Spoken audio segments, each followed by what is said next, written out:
Well, hello everyone, and welcome to the Ram Show. What is this? I think our fourth episode now. It is May 31st, 2017, and we got kind of a jam-packed full show, not as much as last week. We're about one topic short. Zach, say hello. Nah,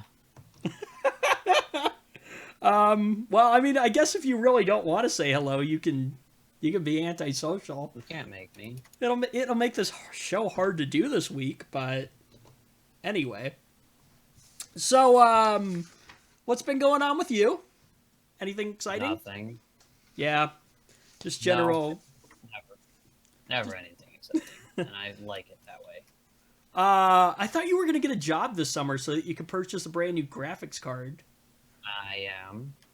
So, where are you gonna be working then? Oh, well, I don't have one yet. I know you don't have one I'm yet, just- but where are you gonna work? I've applied around and I'm interviewing tomorrow for some place that fixes computers. Someplace well, I kind of figured that you would do something like technologically, like techie, in the tech field. 'Cause that's a that word. made sense. Technologically techy. Yeah, that kind of thing. I didn't Maybe. know what I wanted to say, so anyway, yeah, that makes sense. I'm just still chugging along, doing stuff. We just had what did we just do? BAMFest, which is like some big. Have you ever heard of the Music Man? Maybe. It's like the I don't know. Probably. It was like an old musical where they had like 76 trombones. Do you know that? No. Okay, whatever. Anyway, so I guess Meredith Wilson, the guy who like either created the movie or had some part, he had some part in it some way. I don't exactly know exactly how, but I guess he was like from Mason City, so they shot like portions of the movie here, and then every year we have like a big like marching band competition with all the local schools, and we have a big parade, and we call it BAMFest, and it's like over Memorial Day weekend. So I was busy doing that last week, and got to like stand outside for like an hour and a half running a camera. So yeah, that happened. Some extra hours for me. Actually, it wasn't that bad. It was actually kind of fun.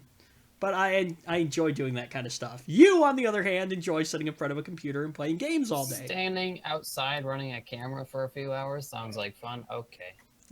Well, whatever. Well, again, like I said, you like playing games and stuff like that. What are you currently into right now? Excuse me? For games. What? Can you not, like, hear me? Are we having issues again?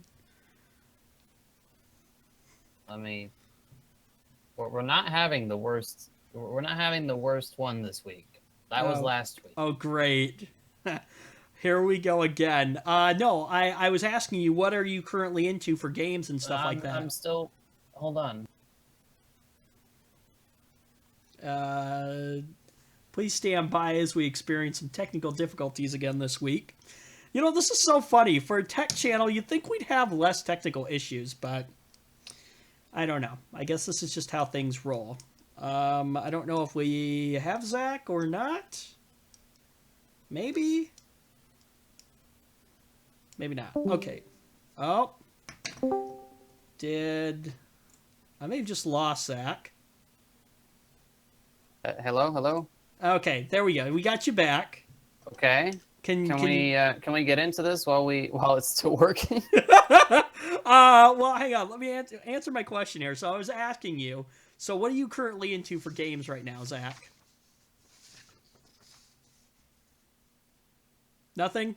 Maybe? I don't know. You got me still? something packet loss. All right, fine. Moving on. You still got me? Oh, fantastic. Zach, are you there? Hello. Oh, I think I'm here. I'm here somewhere. Yeah. okay. You got me? Yeah, I do now. Okay. Let's move on then. Okay. So, first topic is the U.S. international laptop ban.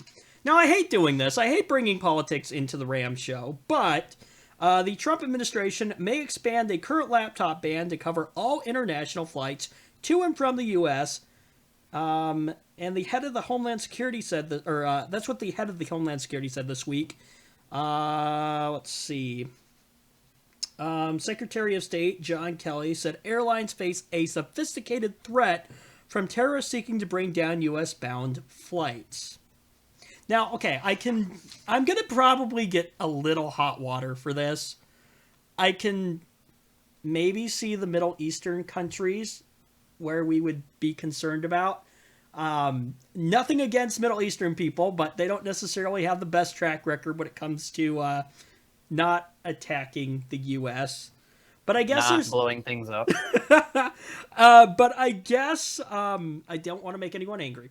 But I guess they're also planning on like banning placing laptop ban for even like what is it?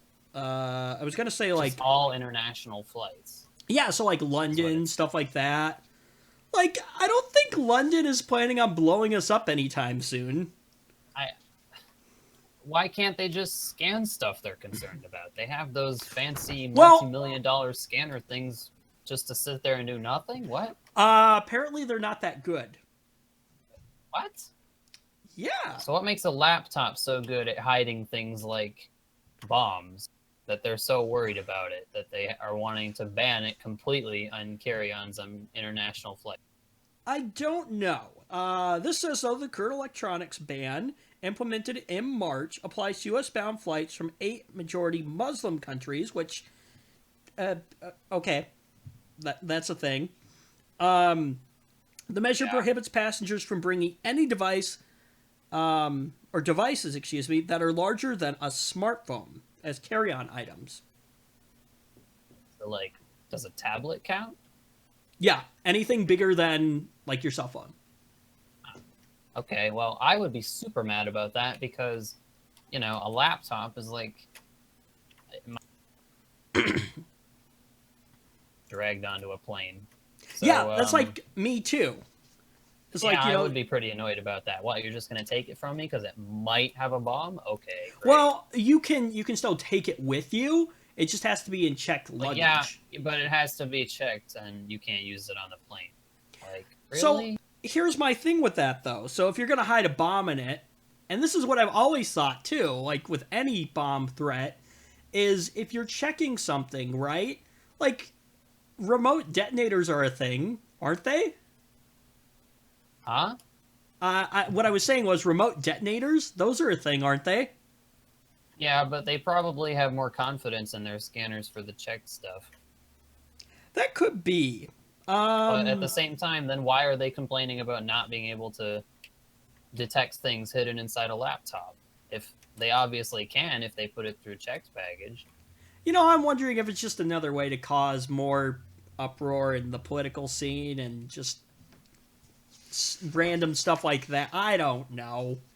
So tinfoil hat, but like, really? I don't know. Well, yeah, so they want to expand it to Europe, I guess. Which, again, when was the last time that I can think of, or you, that, like, the UK tried to, again, blow up the United States? Never? I don't know. Yeah, like, I don't think that's ever been a thing. Anyway, this says American officials recently met with European leaders to discuss expanding the travel restrictions to flights between the U.S. and EU. I think that's supposed to be the EU. Anyway, the proposed expansion would reportedly was reportedly shelved following talks in Brussels, though officials said other measures were still on the table. Last week, Politico reported that U.S. airlines are still preparing for an imminent expansion of the ban to Europe and possibly other regions as well. Great. Just what we need is more fear-mongering over terrorists. Well, you know, fear is a very powerful thing. It gets, you know, people scared, and then somebody comes in and says, "Hey, I'm going to fix all these problems," and then people listen to him.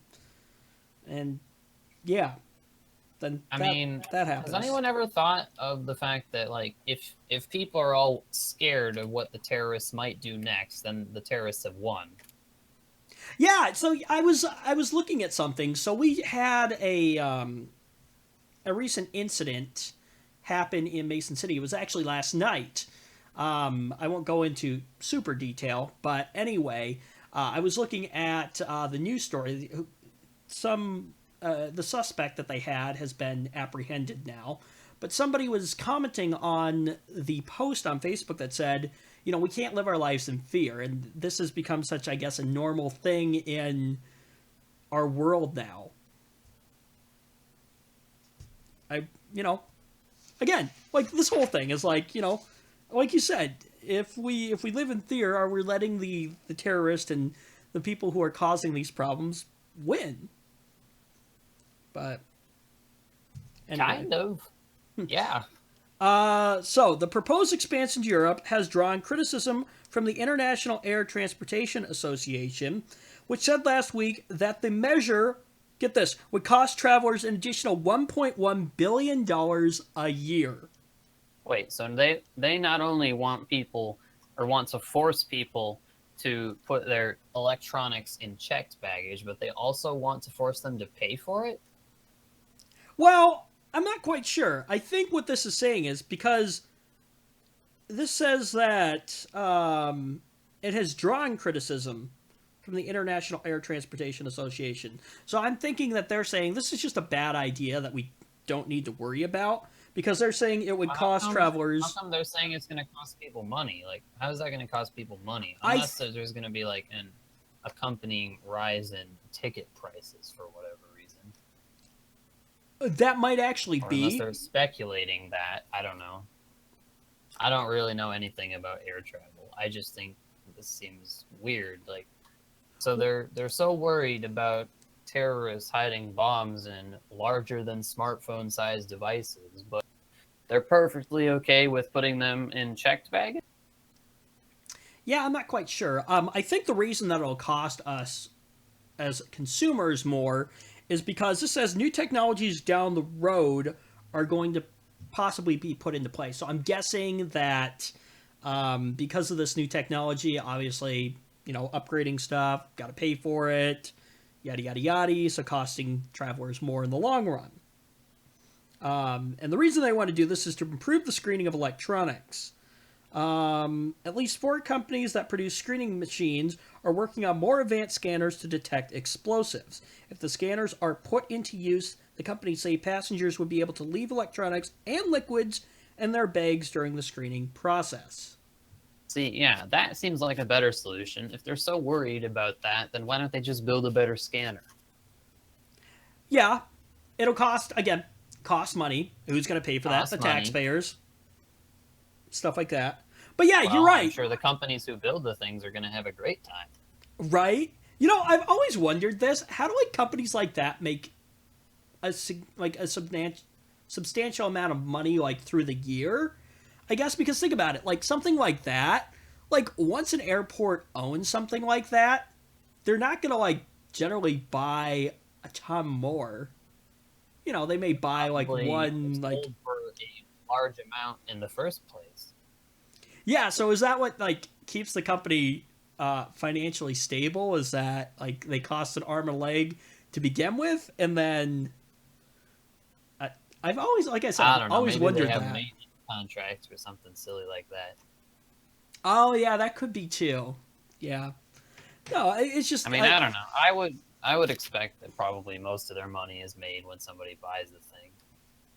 Yeah, I would imagine that too. But and I'm sure it's a great big pile of money. I'm sure those things are not cheap. No, I've always wondered that though. On the order of several million. Anyway, I don't know. Final thoughts on this. I don't know. I think it's a major inconvenience. I think there may be some other technologies that they could look into, or other ways that they could possibly control this problem. But honestly, why who can't knows? they just build a better scanner if they're so worried about it?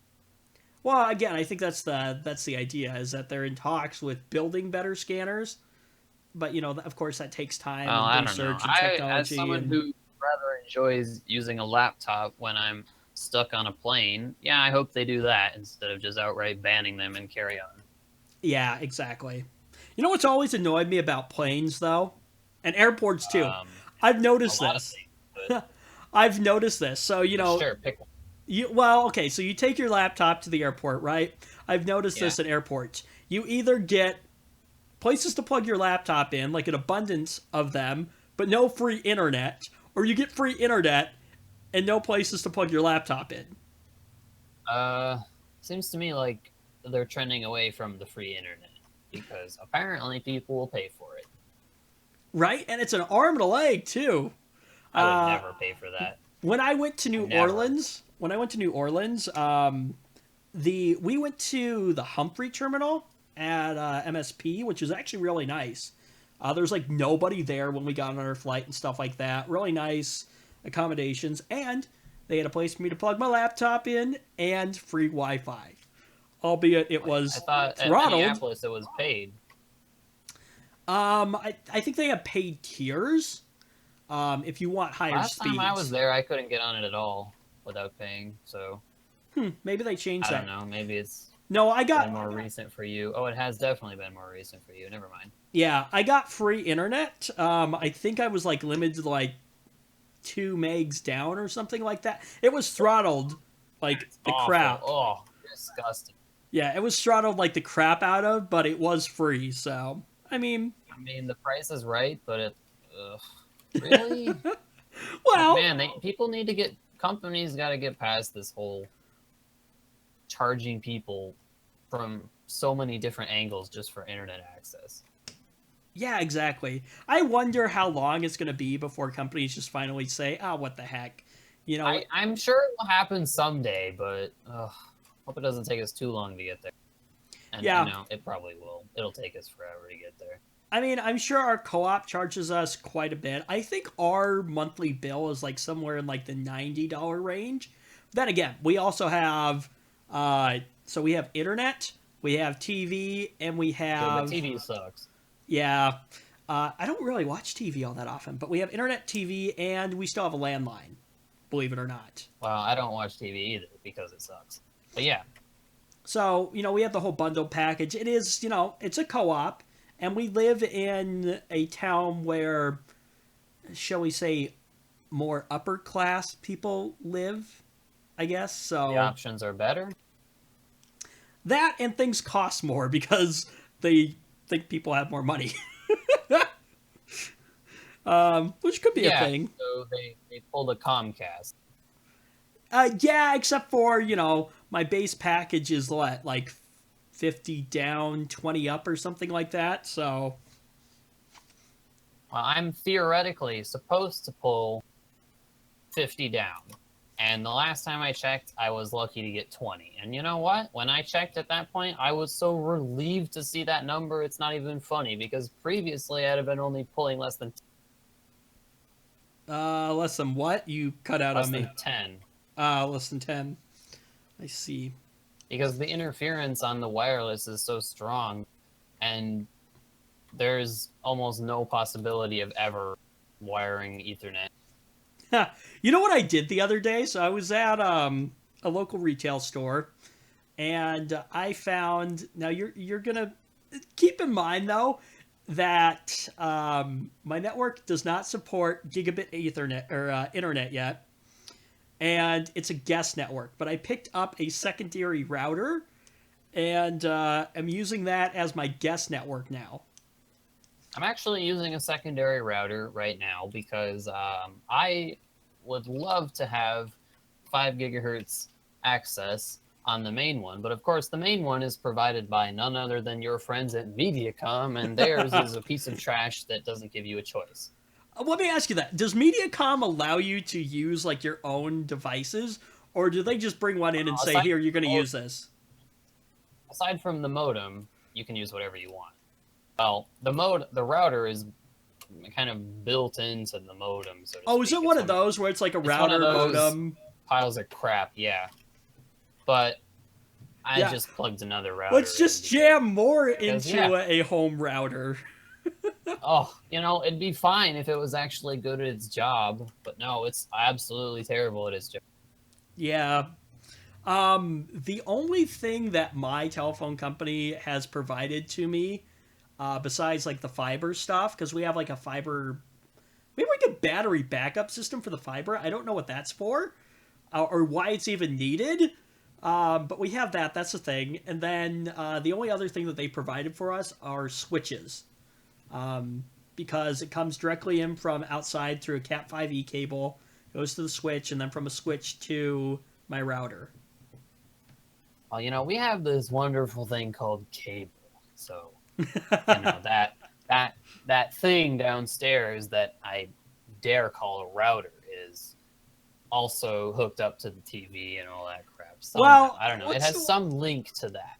let's clear this up. The term, at least for a home router, quotation marks, because what is it, a home router? There's a couple things in it, isn't there? Wait, hold on. Are you suggesting we create a term for one of those all-in-one things? Well, Is that what no, you said? no, it's we call I it a like to router. call them cable company router. Well, no, it is a It's router. not really a router. It's just terrible at its job, and they tried to shove a whole ton of things inside, and it ends Oh up no, being no. crap at What all. I'm saying more lower level. What a router technically is a device that routes internet traffic. So Oh, I mean, if you just need one of those, you can yeah, your toss home.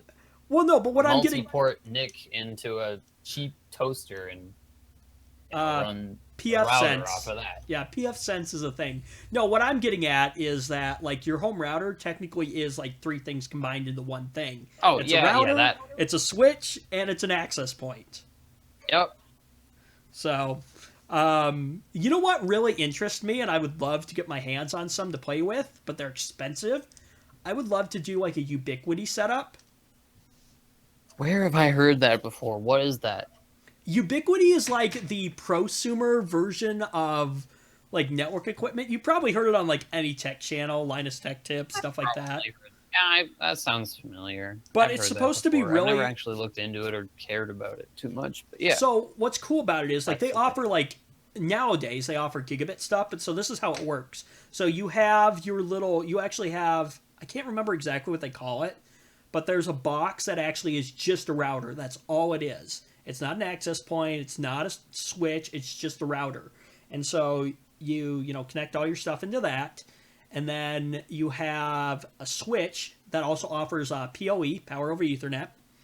And then you have your access points, and they have like different versions of them, and you can run those to wherever you want. And then they offer power over Ethernet, which is awesome. So you don't have to worry about like running power to them as long as you can Ethernet cable to them, which you kind of need to do. And then they have this thing called a cloud key that plugs into the switch, and it's like your gateway to be able to manage everything. So, and then you can do like things like set up guest. Expensive. Oh yeah, it's expensive, but you can set up things like guest networks on it and like throttle people and. Even your average home AP will do some of those things. I haven't been now, able to figure out... it will do them is, kind of a case by case thing. Yeah, but yeah, I haven't figured out a way to be able to throttle people on my secondary router because I'd love to do that. Like throttle them down to like, I might be generous and give them like 5 megs. Oh, I have tried in the past, and you know what? The router that I used was apparently a pile of junk that couldn't do that right. Yeah, because even on like in a testing scenario where I just tried it on one of my devices, it wouldn't even do that right. So either I did something wrong, or the things. I guess I could see either of those things being the case, but yeah, I wanted to run. I tried that; didn't work too well. I wanted to run what the heck is it? DDWRT, which is open source router firmware. Yeah, I know what that is. It's not supported on. It has a specific list of things that are supported. There's only one router in my house that it's supported on, and that's my access point that I have in the closet behind me. But it doesn't run on any of the other routers that I have in the house, unfortunately, because there's a lot more that I could do with it. Stuff like that. I actually wanted to, and this only is offered on certain devices, but I actually wanted to play with the VLAN settings, but I don't have a router that supports that. Because that would have been pretty cool to be able to do. So, anyway. Moving on to our next topic. Microsoft Mixer. You have no idea. No. I looked at it briefly. From what I got, it's just another Twitch wannabe, I guess. So here's my question. I don't know. Like, Microsoft's kind of late to the game, and I feel like they've been late to the game on a lot of things. It feels to me like people who live stream have pretty much decided that Twitch is the go-to platform, and that it's going to take something a lot better than it to change that.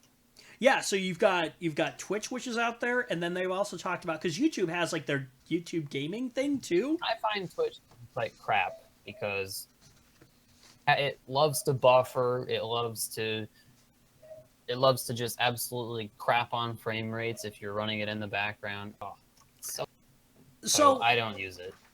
Okay. For viewing or uploading. Have you ever what was I gonna say? Have you ever like streamed gaming? Because I know you're a big gamer. No. I never cared to. So, like, I know how it works. Yeah. Have you ever like watched any like gaming streams or anything like that? I've watched a few things on Twitch, but I don't make a habit of it. I see. That's why I know of those problems with it, because I don't really like using it that much. I find kind of crap. I love this graphic that I just found. Mixer, the same beam, now with more. You. So apparently they had a thing called Beam beforehand, but I've never even. So what Beam was? It was that one. Yeah. So what Beam was? It was another company that Microsoft bought out. Is what happened. And then they rebranded as Microsoft Mixer. They want to roll it out to Xbox. I don't know. Maybe they could kind of use the Xbox as sort of a launch pad for this if they were able to perhaps restrict the Xbox from only being able to stream out to their service. But at the same time, anyone can plug in a capture device and stream it through a PC to whatever they want. Well, okay, so this might be, speaking of that, this might be one of those things where Microsoft actually could get the advantage on, is that they already own the Xbox platform, so I don't think maybe necessarily like locking it down only to be able to be used with Mixer, but... Well, see, the thing is, a lot of people wouldn't put in the effort to have a capture device and yeah, exactly. to do that with. Well, so, and capture average devices... Joe Schmo who wants to stream his game of Call of Duty can stream to whatever this is, Mixer. Yeah, and that's what I'm thinking too, is like, because capture cards can be expensive, so this eliminates the need for having a capture card, needing to go out and buy one. You can just, I guess the way it's been described, I guess, in here, is that it's just like an app that sits there, and you open it up, and bada bing, bada boom, you're good to go. Well, the other thing is they'll have to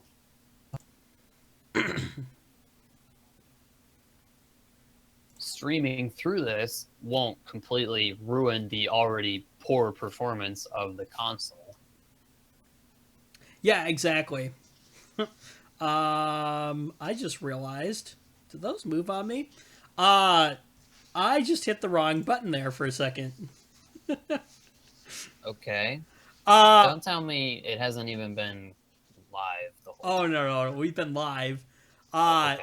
No, so I went to go clear my throat, and I muted you instead of muting me. Oh, okay. Where did you mute me? In that last talking sentence. In that last talking sentence that you were talking about, like the last thought you had. Oh, they'll have to make sure it's adequately optimized though, so that it doesn't ruin the performance of an already very low performing device. Ah, I see, I see. No, the reason I did that by accident, I think in OBS, like, my stuff and your stuff got switched around because my mic used to be in the mixer lineup on the top, and now it's, like, below yours. So that's why I hit the wrong one. Okay, well, good job. Reading might be a thing that I might want to look into You doing. do that. Anyway, let's see here. So yes, this says it's a rebranded version of its game streaming service previously known as Beam. Oh wait, okay, so Microsoft might have already Oh, okay. So I don't think they bought Mixer out. I think they like had Mixer. They rebranded and they rebranded it they as had Beam. already. See, I think they're gonna have to do more than just rebrand it if they want people to care about it. Because as far as I'm aware, I have never heard anyone care about Beam. I've never heard of Beam before. And neither have I. Like, they're gonna have to do more than just rebrand it to make people care about it. Yeah. This says that a number of new features designed to attract more gamers have been implemented into it. I wouldn't be surprised to see them do something like lock their platform to it. That might get people's attention because, you know, what better way to get people's attention than make them use nothing but yours? Kind of like the Windows 10 idea there. Yeah. Yeah, we're going to force feed it down your throat, and eventually you'll use it. What's that? You don't care about our software? Well, guess what? You will use our software, and you're going to love it. Yeah, you're going to like it. This says the added features will unlock new possibilities for social streaming, while also helping viewers find specific content across the service. I looked, there's like this new co-streaming thing that's going to allow like up to 4 streamers to combine their streams into like a split screen kind of thing. So that might be kind of cool. That's actually an interesting feature. Yeah, like, you know, you have like a small LAN party or something like that, and you want to... I can think of a few places where that could be useful. Like in a co-op game or something, and maybe it would be cool to see everyone's perspective at the same time. Yeah, exactly. Like, That's actually neat. You know, kudos to them for that one. That sounds cool. As long as it works, of course. Right? But I don't think that's going to be enough to make people like come over to the platform. There's no way it's going to be enough on its own, but if they force people to... Yeah, let's see. They've also, it looks like, got some mobile apps. The Mixer Create mobile app for Android and iOS, which are currently in beta, but both will support self-broadcasting and the ability to stream mobile games soon. Streaming mobile games? People would watch that?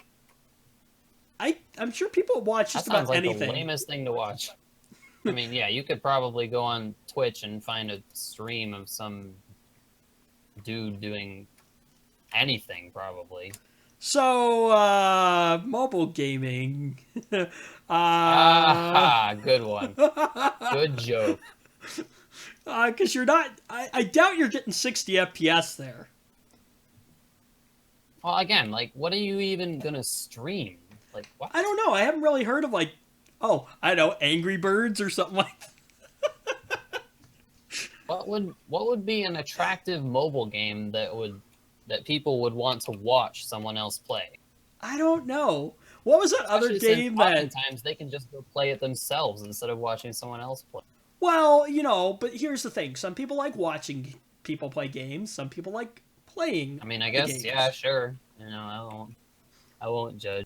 If you'd rather watch someone who's maybe better than you play or something. Yeah. Let's see here. There's also going to be a Mixer page on Xbox One dashboard, which will feature some of the most unique and popular streams.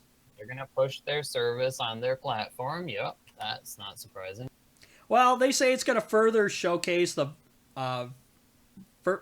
variety... I was going to say versatility. A variety of diverse creative content from the streaming community. Yeah, how many people who care about Beam? I don't know. It's also going to feature the always-on moderated Channel 1 that allows users to see the... The what? Breedith? Is that... To see the breed... Are you looking at this? Hold on, let me scroll and find it. 4th paragraph down. See the breedeth of Breadth of content. breadth. Breadth, like broad, but in a different Okay. way. Said in a different way? Yeah, okay. Again, I was always pretty good at reading, but you get some of those words in there. And Yeah, vocabulary some of was those not my words that you strong can, suit. like, never spell. Yeah. Well, I can't spell to save my life anyways, so. Yeah, that's what I was poking at. Anyway, but that'll be the content across the platforms. Further, Mixer will serve as a gamer's eye to Microsoft E3 2017 press conference on June 11th. I will not be watching. If they force people to use this thing to watch that would be kind of scummy. Yeah, it's like saying that you can only watch WWDC on an Apple product, like the Apple TV. Yeah. Wait, hold on, right? What? Are you thinking of that one? What's the Apple event?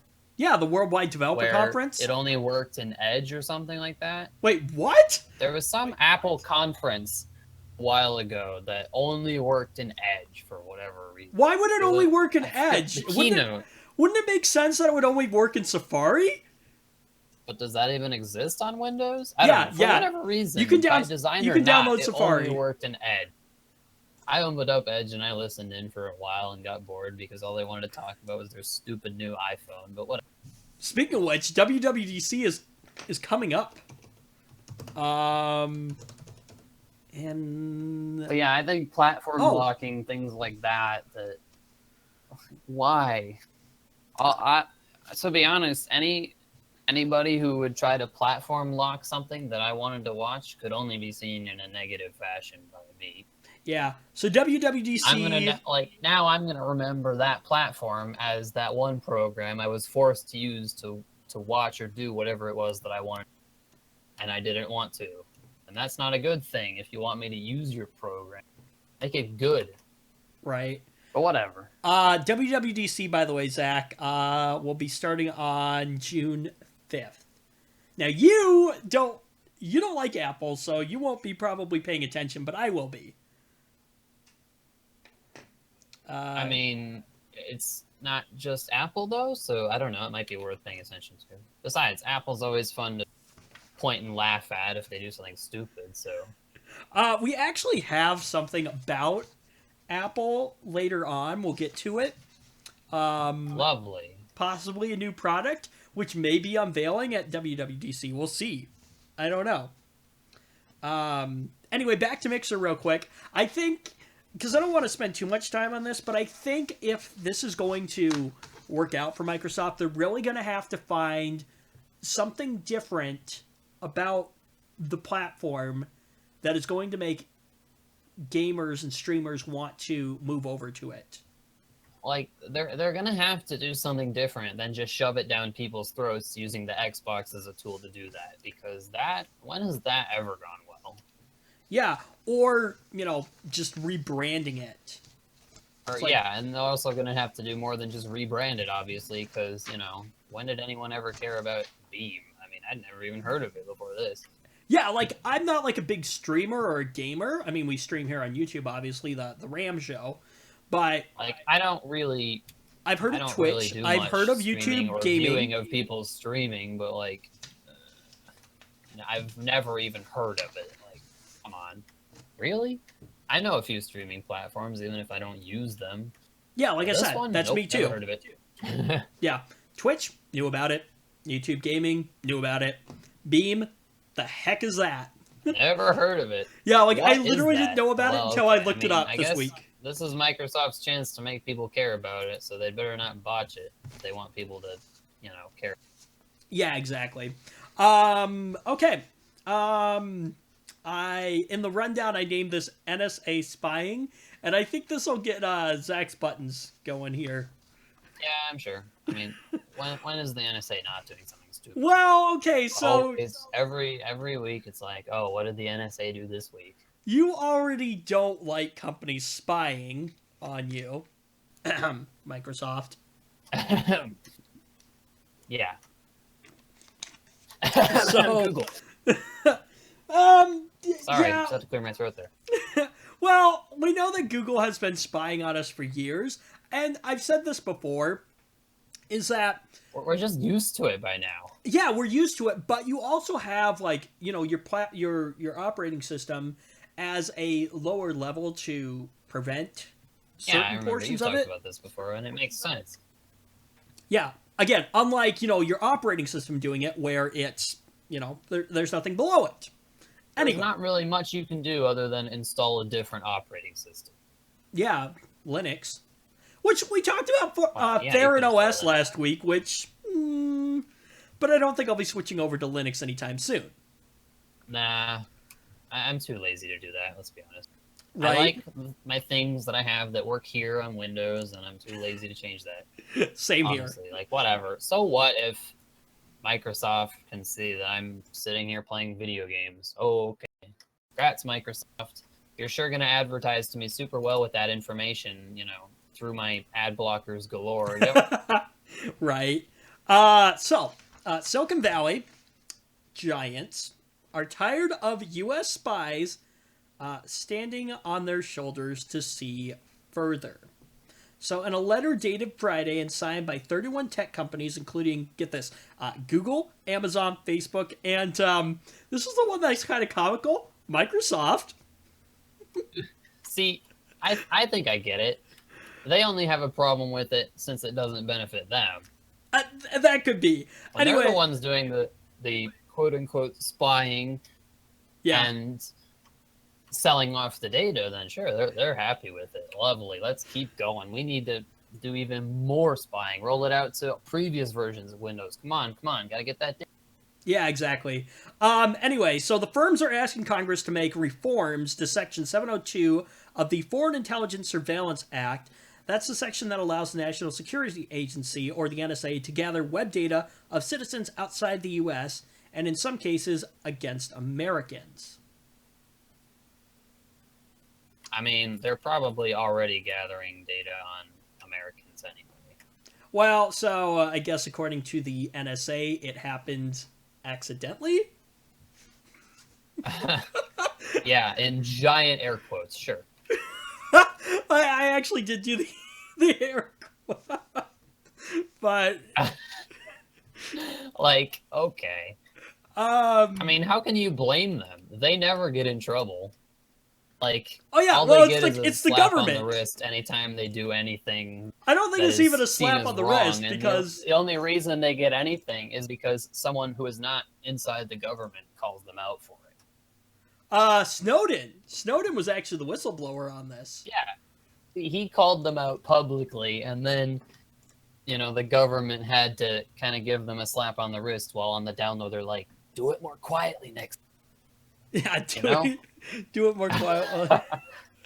Don't get caught next time.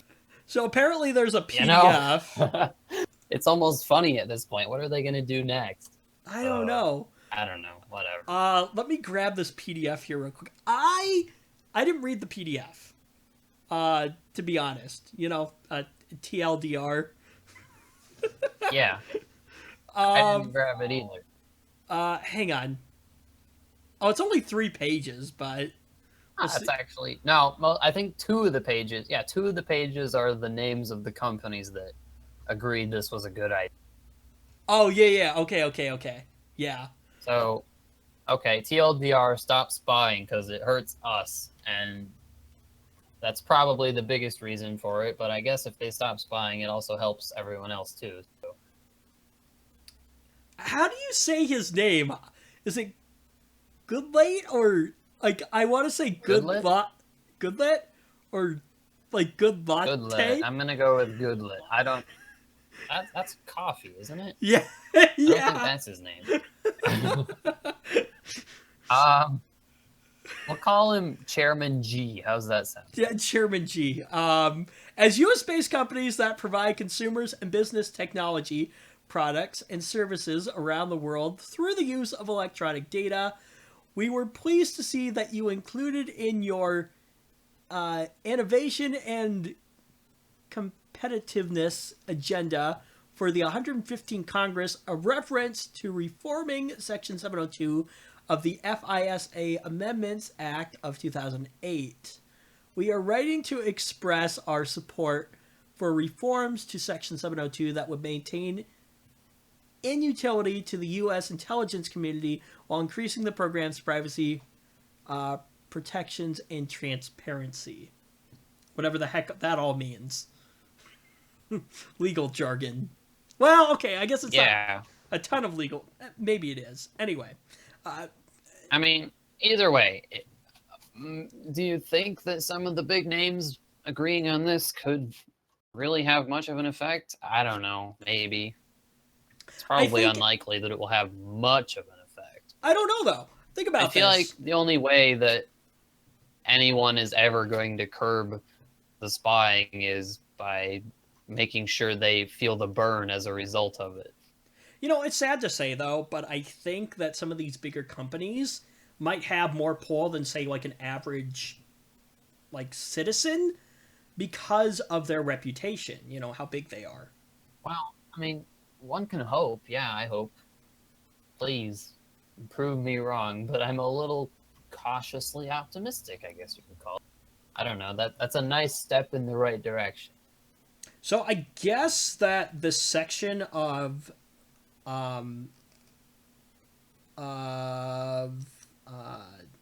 is it a, I don't know if it's like a law or something like that. Anyway, it's set to expire on December 31st, unless Congress decides to renew it. And so the big companies are hoping that, like, political leaders on Capitol Hill, they want to convince them not to renew it. Yeah, exactly. They're hoping that the leaders on Capitol Hill won't renew it. Instead, maybe reform it or get rid of it or do something. They actually offered... I'm almost tempted to say something about how they'll probably continue spying anyway, and again, they'll just try not to get caught. Yeah. They offered 5 recommendations for internet surveillance reform, including greater transparency on how many Americans are swept up in the snooping, narrowing the scope to prevent innocent people from being spied on. You know, if they're gonna spy on everyone, the least they could do is say who they're spying on, right? Right. Okay. Like, come on. And get this. So since 2013, Google has wanted to disclose what data they're legally required to hand over to the government, which is actually forbidden by the feds. Yeah, like, they can't talk about that. Like, again, it would probably be in Google's best interest to do that as well because of all the, goodwill that would buy them, but I don't know, maybe they're just trying to be the nice guy. I mean, it helps. Right. It's nice. Well, and do you remember that? Nice. Do you remember that case where Apple, was this like last year or something like that, was forced to crack the San Bernardino iPhone? Yeah, incident? The San Bernardino terrorist attack. And they wanted a master key, and Apple didn't want to give it to them. Now, okay, and they ended up just breaking into the phone themselves. I don't know how I feel about that though. Like, on one hand, I can see like Apple, like, you know what though? Okay, so the NSA wanted a master key to unlock the phone. So they wanted asking... a master key to unlock all iPhones. Oh, okay. I see. Okay, so, and that's kind of what I wasn't quite sure, but that makes sense now why Apple would say, no, we're not going to do that. Again, it would absolutely hurt their reputation if they did. Right? You want to know what's funny, though? Apple was not on the list of companies that signed this letter. And when I think this was... they would be. Yeah, I think this came from CNET. So when CNET reached out to them, Apple has not commented on this yet. Okay. I don't know. Maybe it's too close to really hate all the other companies on that list so much I don't think even so. Agree on that? It might be one of those things where Apple might just be like, we don't want to get into it. Or it might be because WWDC is coming up and they don't want to have all this talk about all this stuff right now. I mean, to me, this seems like the only thing you could get from this is general consumer goodwill, but whatever. I'm sure they have reasons. Yeah. I think you're right, though. Like, and I think they're right, too. The NSA having more transparency about what data is being collected and how many Americans are, being swept up in this and stuff, I think is something that needs to happen. they shouldn't be able to get away with. Well, and it's like this thing too, where like apparently I don't remember the whole like backstory, but like the whole ISPs are gonna potentially be able to start spying on you and like seeing what you're doing and stuff like that. Oh, they're going to be able to sell that data now. They probably already do. Right? Like, I don't think that's right. Like, again, it's probably a lot because the NSA makes them do it. Possibly. I'm not quite sure. But no, like, privacy is one of those things where, at least for like, and we might be a little tinfoil hat on this, but I like my privacy. You like your privacy. You have to be a little bit. Like, come on. Like, you have to expect that, maybe it might be a little nice if they didn't watch everything. Like, really? Yeah. Really? Well, the average, you got to think about this. The average consumer, like, do they really care? Hang on a second here. Yeah. All right, that was interesting. OBS just crapped out, like it lost the signal to the streaming service. Ruined it now. We're back up and running now, I think. Is it as bad as last week yet? Oh no, like this is the first time that OBS has ever like. I mean, just regards to technical issues. This is the first time that OBS has ever like dropped the stream though. Like it's never dropped the stream before. So is that gonna be an issue? Well, we're still. Hang on a second here. Did it just like lag out a little bit and? Like it totally stopped like encoding and stopped sending to YouTube, and then like it decided to reconnect. So I don't know if we're. Okay, well, I suppose we're probably good then. I don't know, maybe, hopefully. You know what? Okay, I don't know if we're still live, so give me just a second here. I'm gonna do this real quick here. Let me throw up the "We'll be right back." Let me see if it comes up here in a moment, and if it does, I'll know we're good. Hang on. Okay. So, which is funny because it says we'll be right back, and we're still talking. Okay, yeah, yep, we're still good. Okay. You know what's funny? So I have my laptop over here in the corner with the stream up, so I can like monitor, and it actually isn't that like delayed, which is kind of funny. Like I thought the delay was a lot longer than it actually is. Oh. Usually around 10-15 seconds. Yeah, I thought it was a lot longer, but anyway. Where were we? Oh yeah, so we were talking about this whole NSA spying thing. So yeah, I think there needs to be a lot more transparency on it. Just my thoughts. You can dream a little. Right. I suppose it wouldn't hurt much. Anyway. Okay. Although it probably won't accomplish too much either. Anyway, yeah. This one is, there was a short article on it, but I think there's a lot to discuss, at least for you on this one, being as you are, well, I renamed you actually. So your title was, hardware special, or, resident hardware specialist. I've renamed you to, chief of hardware. Oh, okay. Well, aren't I special? I thought that was a more appropriate title, but fancier. I like it. This is one of the recent things that this also has to do with the government here. But this is one of those rare occasions where I'm like, oh, hey, they actually did something good for change. So Americans can use and resell products they purchased without fear of running afoul of patent violations. Basically, according to the U.S. Supreme Court, opinion that was handed down on Tuesday last week, the nation's highest court reversed an earlier lower court decision that had allowed printer companies to legally bar individuals and small businesses who would refill printer cartridges with third-party ink. Basically... Oh, yeah, I remember that.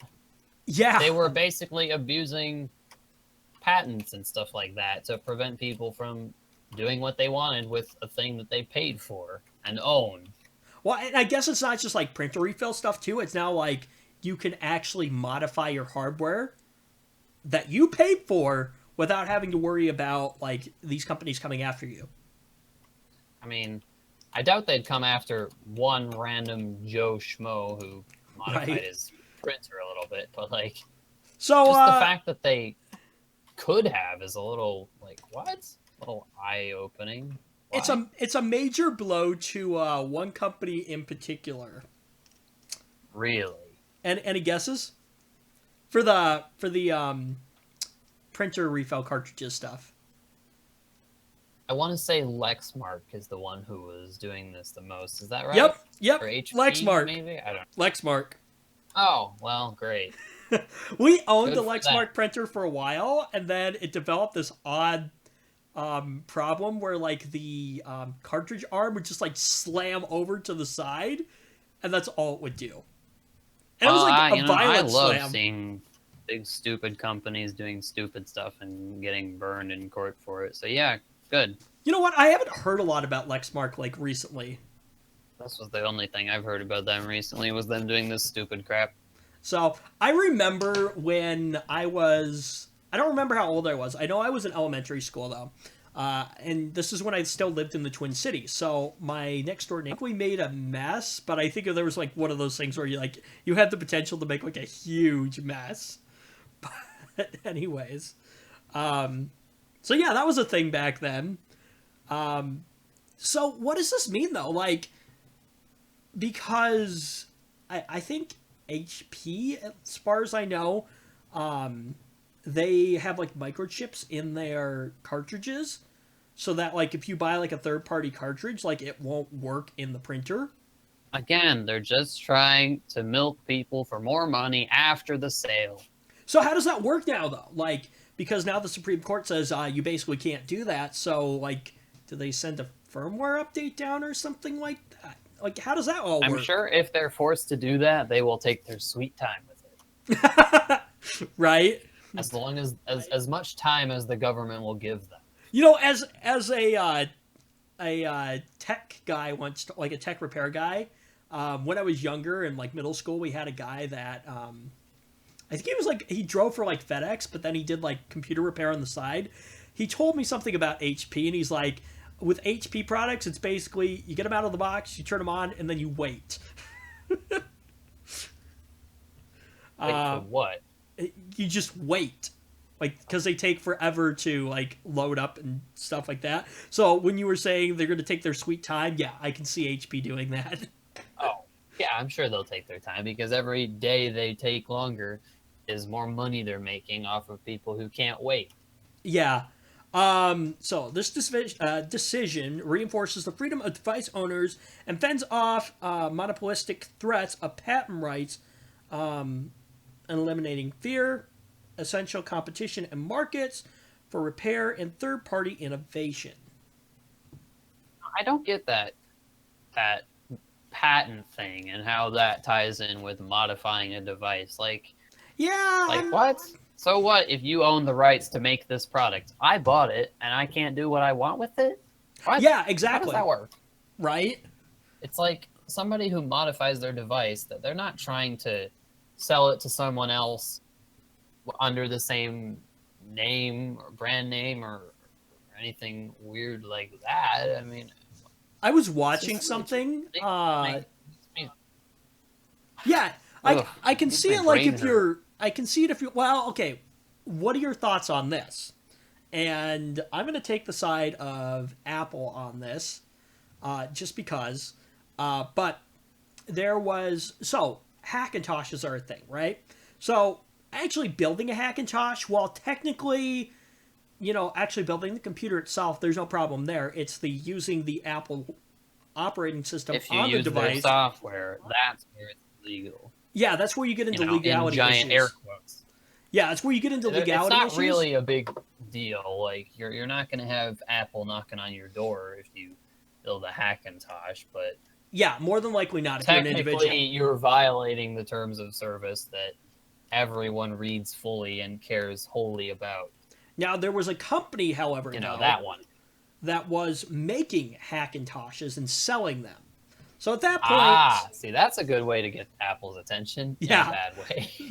at that point, like that is where I can vouch for Apple and say, okay, yeah, you're in the right here to sue them and stuff like that. So Sure, like fine, that's when fair. it comes to like But patent infringement, some there I guy can see who that. built a Hackintosh, going after someone like that is just scummy, to be honest. Yeah, but like I was saying, yeah. So patent infringement there, like I can see that, like being a patent infringement thing. But yeah, like if you're just at home, like building a Hackintosh for your own personal amusement, then like It's technically violating the terms of service, but come on, don't we all have better things to do than make a big fuss over it? well. And speaking of like Apple too, like Apple has been notorious for now my mid 2012 MacBook Pro. I don't have a problem with this because they just use regular like Phillips head screws, but like I've known that Apple has created devices before that like use special security bits. Oh that are, yeah, like they want proprietary to you Apple. to pay them to fix your device, not anyone else. Well, and that's Again, been trying to milk people for money after the sale. a major Like it's one thing if a device is just hard to repair, but it's another thing if it's hard to repair by design. Like what? and that's been a major topic too. Like the small mom and pop like repair businesses, like getting into. I don't know if they like were getting into trouble, but like not being They're basically allowed. being pushed out of business, kind of. Well, yeah, but not being like allowed to like work on the devices and stuff like that. And again, it's like Apple went out of their way to make these devices harder or even impossible to repair by anyone but themselves. Like, what? Well, why? I think I've also heard something where like you can't like legally like repair Apple products unless you're Apple certified, which Again, another weird thing. Like, why is that a thing? That's what? oh, and not to mention, so there is a guy that I watch on YouTube. He works for a school district, and as like an IT guy, he like repairs the computers and like does maintenance and stuff like that. But he was doing a live stream one time, and I asked him, I was like, how do you become Apple certified? And he's like, you basically don't want to become Apple certified because it's just so hard. Like, he's kind of like, it's not worth it. It's really not worth it, huh? You better off just learning from YouTube videos and doing it under the table. Okay.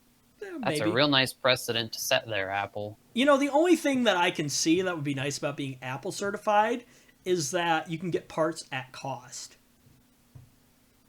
Oh, huh. That's a thing, I guess. Interesting.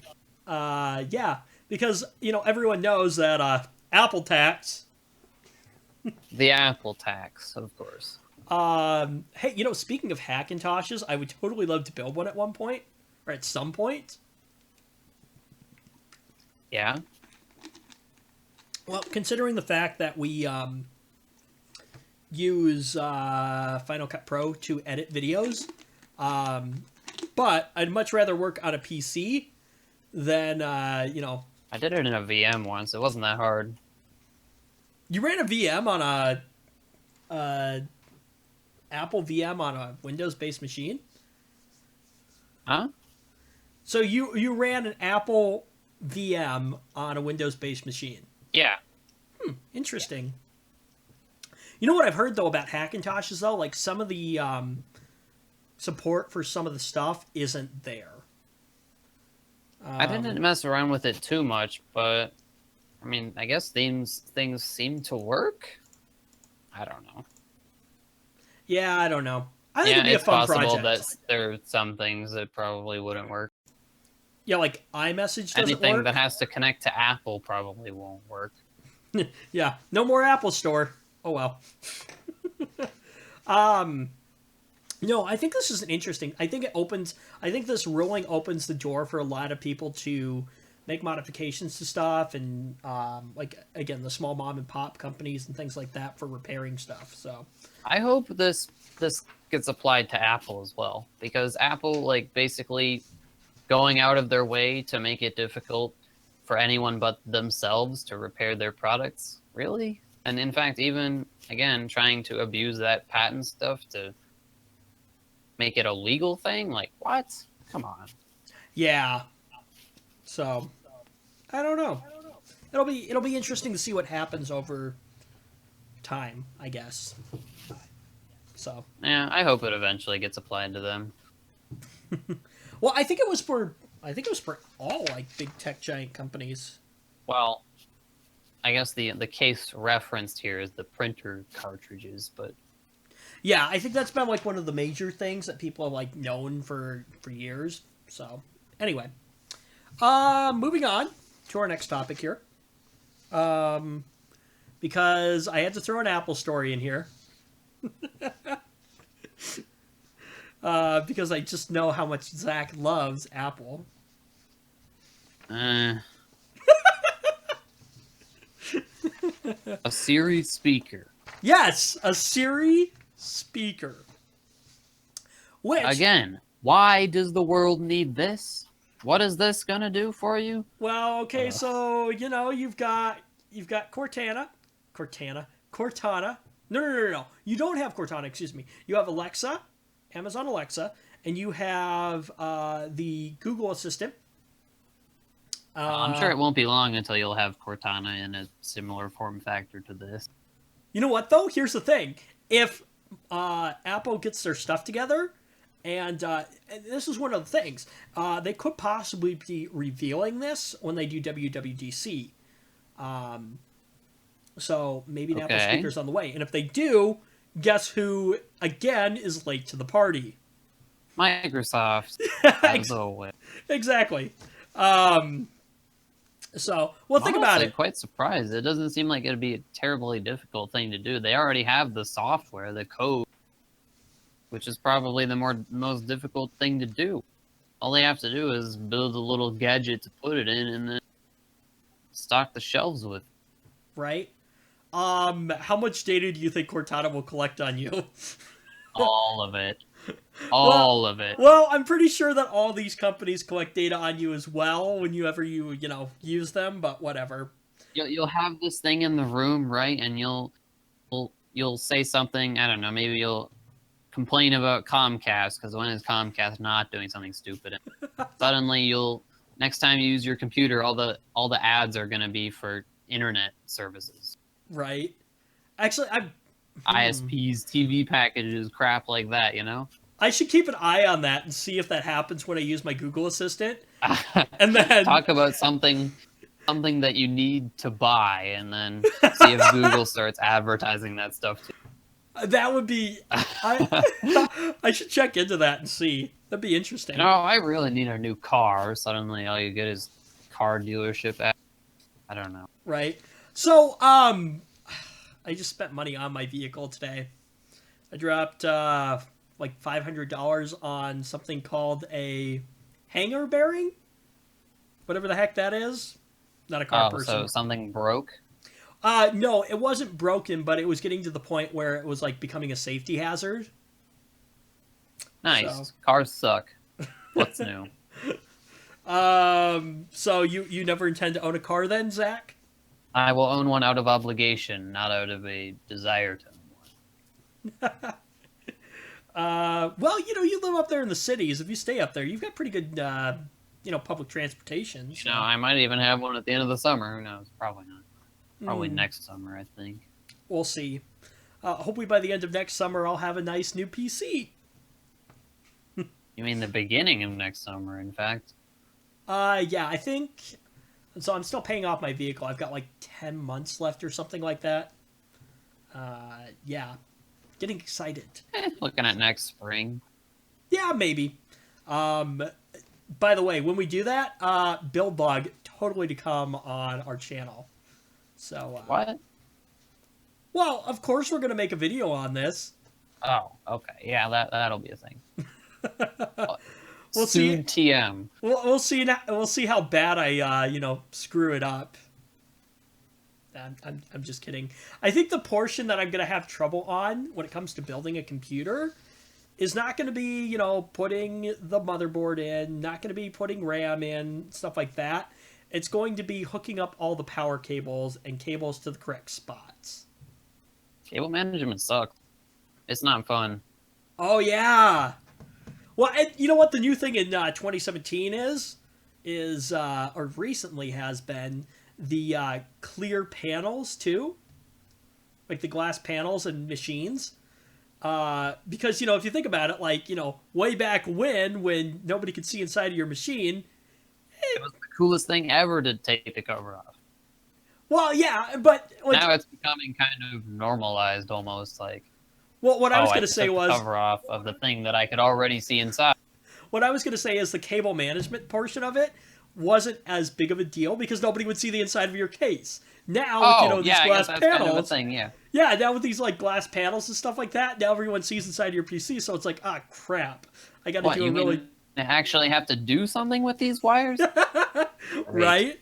I did cable management inside of my case, which wasn't as bad as you thought it was going to be the first time you opened my case. Well, see, the not cheap crap cases have this, they usually have almost like a tray or little area behind the motherboard where you can just shove all the cables and not really give a crap about it. Right.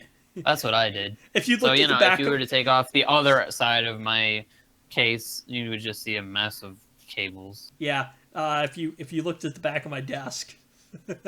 But again, out of sight, out of mind. I can't see it. It must not be there. Was it last week, I think?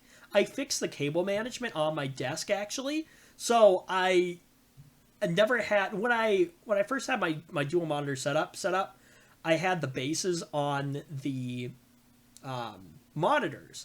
And I would route the cables, for everything behind. I'm going to sneeze. Okay, I think I'm good. Anyway, Are we supposed to be talking about the Siri thing? Are you not done? Crap, sorry. We'll get to it in a moment.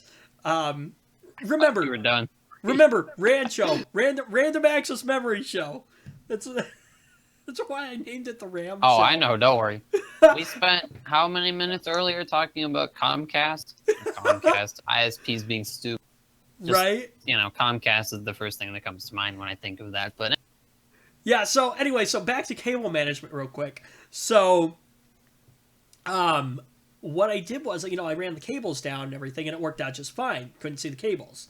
Well, when I got my monitor arm, you could see the cables because they were too short to actually route decently. So I went to the store the other day, picked up a surge protector, mounted it to the back of my desk, out of sight, out of mind, and now the cable's running into that, and I've got a much better, nicer cable management thing going on now. So a lot happier with it.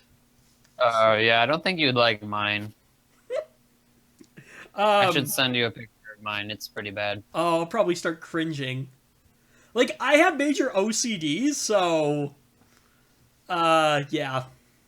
Well, when I saw your picture of your triple monitor setup, where the one monitor was literally below everyone else, the other two monitors, it still kind of bothers me. I just need a bigger desk. That's all I need. In fact, it actually might still be lower than. Actually, what's probably going to happen is the one is going to be taller than the other two. You know what? Because the base is taller. The way I have my monitor set up, it'll probably still trigger you a little bit. The way I have my monitor set up, so I wasn't able to actually put the two monitors side by side next to each other. So I have one monitor that faces me right in front, and then I have the other monitor that's off to the side. And the one off to the side on my right hand side looks taller than my main monitor on the left, but I've gotten used to it.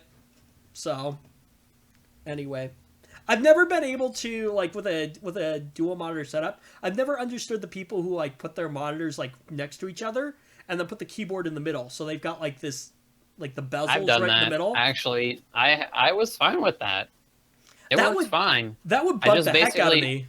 Just basically shifted my chair just a few degrees to the side, and hey, look at that. It's right in front of me. That would bug the heck out of me. It worked. I only did that because I didn't have enough room to do it the other way, but yeah, I'm sure. It worked. Hang on, I gotta do this real quick. So I still got the story of the NSA stuff up. So I'm looking at the monitor setup here.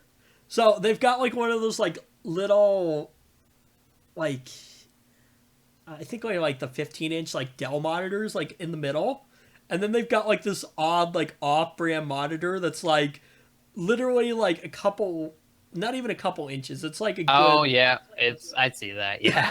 like what the heck? And like if you look at like the other like if you look at the main monitor that has the NSA logo on it, it's like Yep. slanted at like an angle. That probably triggers you in all sorts of ways, doesn't it? It looks odd. You Actually, know what triggers me more about that is that's like probably a 10-year-old Dell monitor. Oh, right. gross. When I worked at Dollar General for a time, and so when they had built that office, literally this was the desk. So they had two filing cabinets on either side, and then they took like a piece of wood and like drilled it in with screws to the filing cabinets. That was the desk. Sick desk. Like it wasn't even like a real desk. And then they had the computer in the corner, so it was one of those like desktop smaller models where they literally had the actual like computer itself up on the desk with the monitor on top of it. And it was in the corner, and you would like have to angle your chair, and like you literally had like the filing cabinet in between your legs as you were doing What? stuff. Yeah, it was like Oh the my gosh. weirdest setup ever. So one day I got bored on my break because I had like an hour-long break, and I totally rearranged the entire office. So I took the PC, like the actual computer itself, put it on the ground back behind the filing cabinet so you couldn't see it, kind of out of sight. And then I took the monitor, put it in the center of the desk with the keyboard and the mouse. And totally rearranged everything. Oh, all right. I mean, I guess that'll work. So, and, it was a lot nicer after that. So, but yeah, anyway. So, no, I'm a lot happier with my cable management setup now. Next thing I would love to do is LEDs. Love to get some LEDs. Can't go wrong and with play more with of those, can you? Would you use LEDs in your setup, Zach? What part of it? Like just in general, like so I've watched a guy on YouTube, Mars Bar. Oh, you're talking about the mouse pad and the mouse and the keyboard. No, not that. Like physical, like LED strips. Like this guy, like puts them behind like his monitors and like his TV. Oh, and nah, I don't think I'd go that far. it looks pretty sweet, but Not unless I had a really nice PC already and a bunch of money to spend on. what do you think about No. RGB lighting in Sure, like a it might look PC? cool. I don't know if you heard me. What do you think of RGB lighting in like inside of your PC? Well, I mean, like it or not, it's a thing now. Like you can go buy an RGB power supply, motherboard, graphics card. I mean, I don't So know, I'm sure somebody makes an RGB CPU. yeah, Well, so- actually, you can because the Corsair ones, the all-in-ones, the logo has an LED and you can change it to whatever color. I think there's a RG. I think I saw on Linus's channel too. There's like RGB like RAM too. Oh yeah, that's a thing too. I forgot about that. You can RGB everything inside your PC now. Right? Like when are we gonna have like RGB PSU cable sleeving or something like? that would be I don't even know. that'd be sick, kind of. Actually. Someone will find a way. That would actually be pretty cool. Yeah, that would I probably think- be the coolest thing to put RGB on. I think Cooler than any of those other things. I think Corsair now. Is it Corsair? Yeah, I think it might be Corsair. I've been watching Linus's channel over the last couple days. So like one of their new computers that they have, like the IO Shield like stuff, like for all the like where you would plug in all the audio interface and stuff like that. Like the outline of them are like RGB now. Oh yeah, the Like they're colored, like yeah, I get they're it. LED colored and stuff like that instead of like having a ring on them with like the colors that they used to be. So that's kind of cool. But no, like at least in terms of you, I like the RGB stuff. I think it's kind of cool. For you though, cool I think or it's kinda gimmick? cool, too. Okay, so you think it's cool, I think it's sort of a gimmick, but it does look cool. You're right. right? It's like Like 2017. again, as long as it doesn't pointlessly bump the cost up or interfere with performance, yeah, I'm okay. Right. All right. Let's get into the Siri It speaker doesn't hurt thing at now. all. Now that we've, I actually was so I was interested to see how we kind of compare to like the WAN show from Linus. So it looks like they go off on like random tangents too on things. So, you know, We're not doing it too. We're not doing too badly there. We're talking about as much random trash as anyone else. Okay. yeah. So, um, I, yeah, great. moving on. Sounds good. Yeah. Finally, moving on to the Siri speaker thing now. Um, you didn't care about this topic, anyways, did you? Say? Not that much. Again, it's just another home assistant that you can plug in and it can record everything you say and probably send it back to a database. Well, so supposedly Siri actually doesn't work that way. Like a lot of like the processing is actually done like on the device itself. Supposedly. Which Did Apple really resist the urge to make all that sweet money off of that? I Nah, think probably Apple makes enough money off their products anyways that they don't really have to rely on that. never have enough. Give or take. Anyway, so yeah. So a voice control speaker for Amazon or for Amazon. For Apple would be yeah. Amazon already has one. For Apple would be a long time coming because they don't have one yet. Okay, so they brought Siri to the Mac, although it is I guess a more slimmed down version. I haven't used it on my Mac actually, really. I think I maybe used it like once or twice, but that's about it. So, anyway, so I also heard that Apple believes that like an assistant should have a screen built into it. They don't believe in just like a voice technology kind of thing. So if they're building something, I would imagine it's probably gonna have a screen in it. So, I love how on this article there's a related link that says an Apple executive has previously been quoted to mock Google Home and Amazon Echo, and now they're building their own. interesting. Okay. Well, yeah. I mean, I don't know Apple's how long ago this was, or if he was not bashing the devices in general, but more bashing those companies. I don't know. Again, context is a thing, but well, Apple mentality. Hey, we can do it better. May 6th. All right, so this wasn't that long ago. This was probably in the works by that point, I'm sure. So maybe he was just throwing shade at those companies in particular. Yeah. So, of course, I as I was reading through this, no pricing information yet on what Apple would charge, but of course we know it being Apple, it's probably going to be a lot more expensive than anything else on the market. Yeah. Let's see. Well, if we take a look at the pricing real quick, the Amazon Echo Show, is that the one with the screen in it?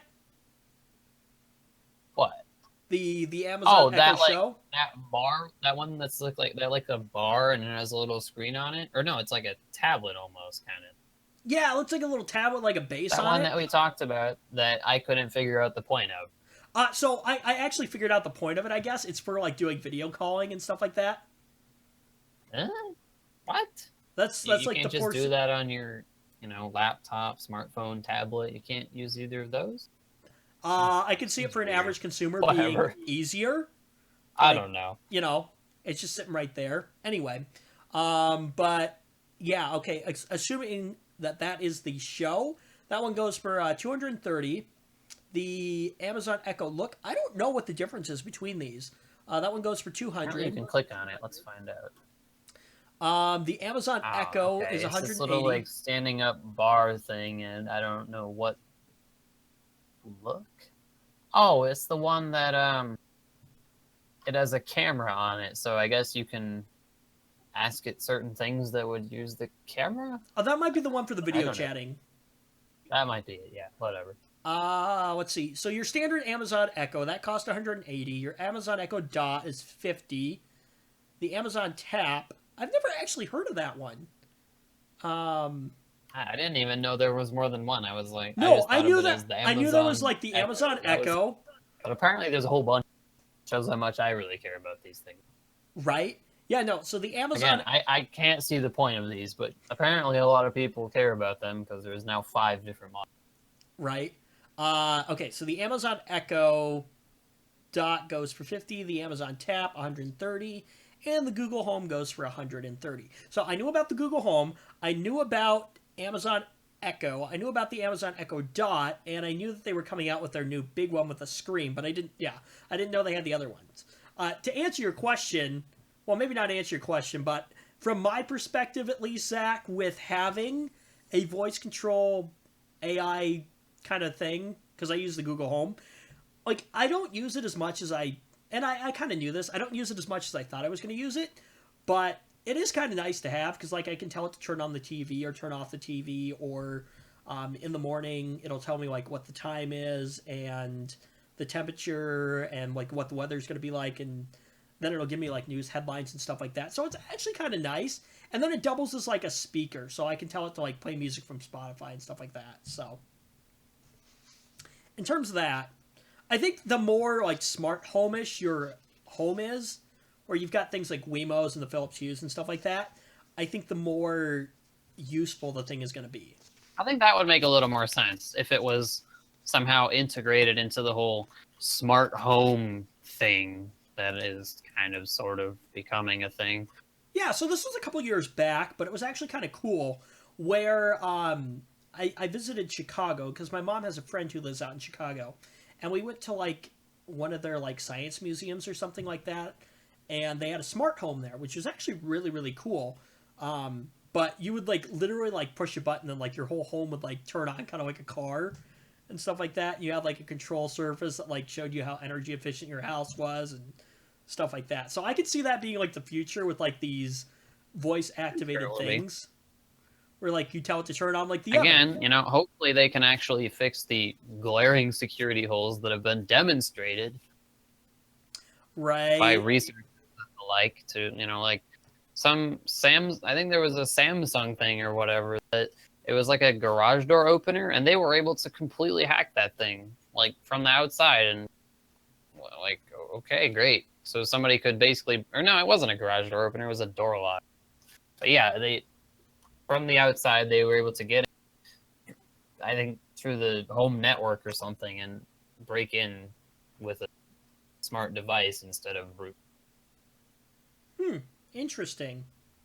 So yeah, so in terms of Apple actually like building like some version of a like home automated like Siri speaker thing, it looks like it could possibly be happening. There's not a ton of details like on what exactly they're planning on doing with it, how they're gonna like what it's gonna look like, stuff like that, price points. But the biggest thing I got out of the article was supposedly it's in the works, maybe, and it's probably gonna have a screen built into it. So, and possibly even a Oh, built-in all camera, right then. possibly even a built-in camera. So I can see them making or doing something kind of like Amazon is doing, where you'll have like the uh, what would it be like FaceTime or something like that on it. So maybe I don't know. It'll be Yeah, I interesting, suppose it'll probably. I could see Apple more just making, just having one model and it just does all the things right? instead of the whole bunch of models that Amazon has decided the world needs to have. Well, supposedly it's going to also be compatible with AirPlay, so stuff like that. So streaming stuff to You know, it's your. going to have the Apple integration. And I Oh guess yeah, given the proliferation of Apple devices, it'll probably see some kind of practical use among people who actually use those things. yeah, like my Apple Watch. Ah, yeah. Yeah, that I don't use as often. You know what's funny? So like one of the main features of the Apple Watch is like being able to get text on your wrist. Yeah, don't really use that. It's almost like the screen's too small or something. You know what it is that, and I guess they fixed this now, and I wish it would have been an option from the beginning, is that you can get notifications on the watch for text messages. And well, it used to be you could only get them on either the watch or your phone. Now you could view them on both devices, but it wouldn't like alert you on both of them. Now, I guess like through software update, like if I don't like open a text soon enough on my phone, it'll actually send a notification to the watch, and then it'll pop up on the watch, which is the way I wish it would have been from the start. Because like the thing is that I wouldn't feel the watch go off for a text message, but when it's in my pocket, I would feel it. So I would like miss text messages and stuff like that. So anyway, that was a thing. But all right. Yeah. Moving on. Final topic for this episode of the Ram Show, which Zach, you're taking the lead on this one here. Oh is you're gonna do fine. Oh shush. Well, last week we talked about the Threadrippers, the new CPU lineup from AMD, and so now Intel is coming out with their Intel Core X series generation platform stuff. Okay. So I guess there's a little more info now, and the top end model is 18 cores. Woo! So where were the Threadrippers? What was their top? I don't remember. I don't remember. It was less than 20. It might actually have also been 18. Yeah, I don't remember. I mean, I could BRB Google. Hold on. Yeah, right. I've got it going. While we're doing that, wow. Okay. Yeah. So this says a teraflop of performance in an Intel desktop CPU. Yes, please. It's 16 cores. Oh, okay. So Intel is like, hi AMD, beat that. Well, they almost did. They missed out by 2 cores. Too bad. Well, here's the first thing that I see is that whereas on Broadwell E, you're going to end up spending $17.99 or $16.99, I forget, almost $2,000 for the 10 core model. But now in this Core X lineup, again, we're back to seeing $9.99 for that. All right, it's a lot of money, but it's definitely an improvement. It's also Intel and stuff like that. So basically, for the same amount of money now, you can buy a 16 core model. Yeah, that's all right. So we're getting better. Do you want to talk about the specs real quick? I threw up that graphic here, up on the screen, okay. Stuff like that. So wow. What I see that's pretty impressive is the clock speeds on these. 4.5 gigahertz turbo on a 10-core CPU. Now, I'm assuming that's not on all cores, but you're probably going to see a reduction of the issue where the big bad multi-core CPUs with pretty low clock speeds are going to be less crap at single-threaded tasks, or less. They're going to perform more on par with the general consumer, quad core, 6-core, 8-core CPU, because they can boost 1 or 2 cores up to the same speed. So, okay, what do you think about this? This says the more expensive the processor, the slower the clock speed is going to be. Well, yeah, that's because you get more cores, and more cores have to be run at slower clock speeds in order to be stable, thermally stable. Well, they say it's due in part to Intel's improved Turbo Boost technology, which is designed to maximize both single-core and dual-core performance by choosing a favored core for each processing task. And that was a thing that came out on the Broadwell E lineup, specifically with the 6950X. I'm not sure if that was a thing on the other ones, the lesser ones, but it may have. I don't remember. I know for sure that Intel touted that feature on the 6950X. But, it's pretty darn impressive to see 10 cores go, or a 10-core CPU go that fast, even if it's not on all the cores. When do you think they're going to start? What kind of puzzles me on this graph here is the i5 7640. Okay, so it's an unlocked i5, great, 4 cores, 4 threads, 6 megabytes, blah, blah, blah. But the Why is the TDP 112 watts? That's more than your average i7 these days. Where does that extra wattage need to go? I mean, I don't know. It's not really an issue or anything. It just struck me as a little weird. So when does all this? Because obviously this is for the desktop. So when does all this high powered over the top CPU core count come to laptops? I don't Because know. like That's a good question. even having like a 6 core laptop would be pretty awesome. I mean, I suppose outside of like workstation and gaming laptops, do they really need it? I don't think they really need it. Yeah, that's true. Although I suppose you could see maybe some of those super high-end, high-performance models coming out with 6 or 8 cores, especially with, the launch of Ryzen and bringing more cores to the lower price. Well, okay, so and here's the other thing too, I guess. So can you pack that much power into a laptop without needing like some crazy like power supply kind of unit? It probably won't last very long on battery, that's for sure. In Like, fact, you may even see some throttling on battery power, like you do see with some of the notebooks nowadays with dedicated GPUs. Most of the time on battery, they will run at a very reduced power state because the battery just can't deliver the watt.